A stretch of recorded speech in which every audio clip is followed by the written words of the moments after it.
शाळेचं ग्राउंड, संध्याकाळचा वेळ. आज शाळेत विशेष कार्यक्रम होता. ग्राउंडवर सजावट, मुलांची गडबड, शिक्षक आणि पालकांची गर्दी होती. मोठं स्टेज, माईक, लाईट्स या सगळ्या गोंधळात एक क्षण असा येतो की सगळे शांत होतात. सगळ्यांच्या नजरा एका दिशेने वळतात. ग्राउंडच्या मधोमध विराट गुडघ्यावर बसलेला होता. हातात एक छोटीशी अंगठी, समोर पिहू. सगळे जण काही वेळ स्तब्ध होतात. आदित्य बाजूला थांबलेला होता, थोडासा चिंतेत. काव्या. आदित्य हातात हात घालून उभे होते, विराट नजरेत पूर्ण सच्चाई घेत.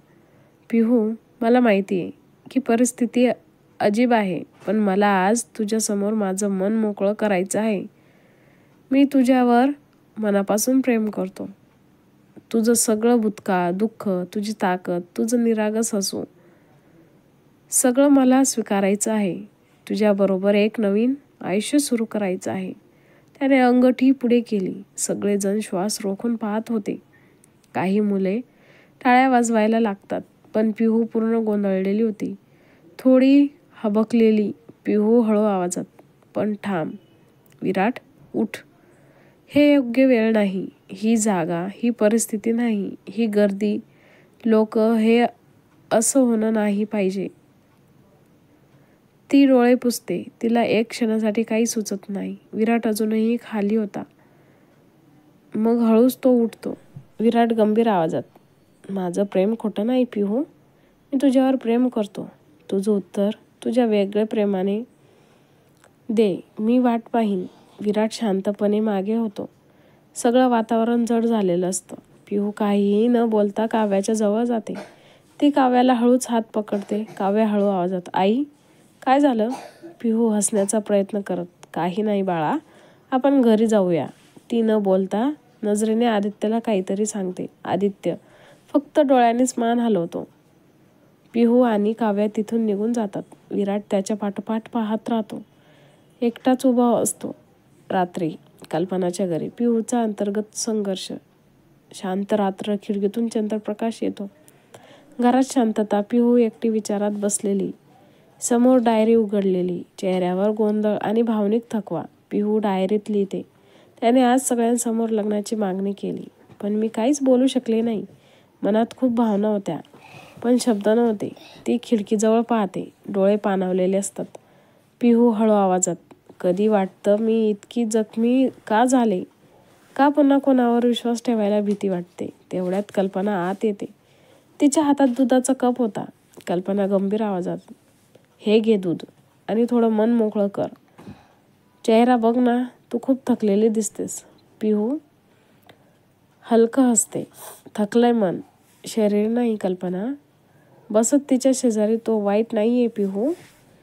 त्याचं तुझ्यावर प्रेम आहे. त्याचं बोलणं, त्याचे डोळे, सगळं खरं वाटतं. पिहू थोडा थांबून, कल्पना, मी प्रयत्न करते विसरायचा सगळं मागचं, पण आयुष्य इतकं सोपं नसतं ग. आईची वागणूक, समाजाचं बोलणं, ते अजूनही माझ्या हात खोल रुतलेलं आहे. कल्पना हातात हात घेऊन, पण आता वेळ आहे पिहू, स्वतःसाठी काहीतरी निवडायची. कोणी दुसरं नाही. तूच तुझं आयुष्य बदलू शकतेस. पिहूचे डोळे भरून येतात. माझ्या एका चुकीच्या निर्णयाने मी खूप काही गमावलं होतं, आणि आता जर पुन्हा चुकले तर? कल्पना थेट तिच्या डोळ्यात बघते. तर निदान एवढं समाधान राहील की तू प्रयत्न केला. प्रेमासाठी धाडस लागतं, आणि तू ते धाडस करू शकतेस. मी तुझ्या सोबत आहे पिहू, कायमची. पिहू शांत बसलेली. कल्पना तिच्या खांद्यावर डोकं ठेवते.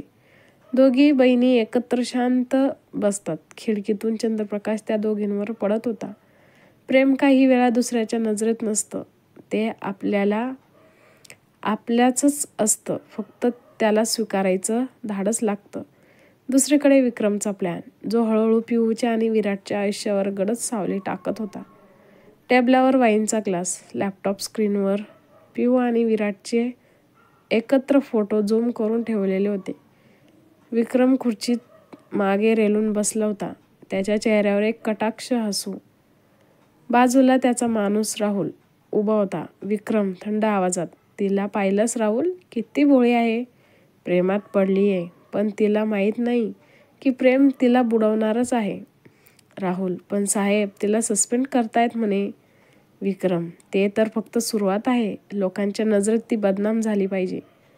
म्हणजे विराट तिच्यावर विश्वास ठेवणार नाही. आता पुढचा टप्पा. हा फोटो उद्या सकाळी न्यूज वेबसाईटवर असायलाच हवा. शिक्षिका आणि श्रीमंत उद्योजक, लपलेलं नातं. तो राहुलकडे एक USB ड्राईव्ह देतो. विक्रम, हे फोटो, थोडी एडिटिंग आणि गोष्ट बनव. फक्त ती सच्ची वाटली पाहिजे. राहुल, झालं साहेब. विक्रम हसत, यावेळेस विराट राऊत मला रोखू शकत नाही. त्याला जे हवंय ते मी गमवायला लावणार आहे. विक्रमच्या डोळ्यामध्ये थंड, कपटी आणि ठाम भाव दिसत होते.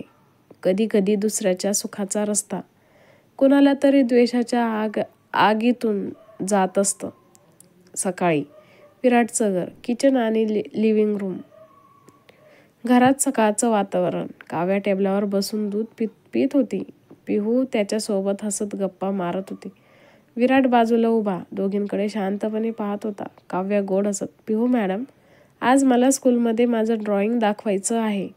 पिहू हसत तिच्या कपाळावर हात फिरवत, वा, काय काढलंस काव्या? तुम्ही दोघं म्हणजे बाबा आणि आई. विराट एक क्षण स्तब्ध होतो. पिहूही गोंधळते. विराट हसून विषय बदलत, काव्या, मॅडमला उशीर होईल आता.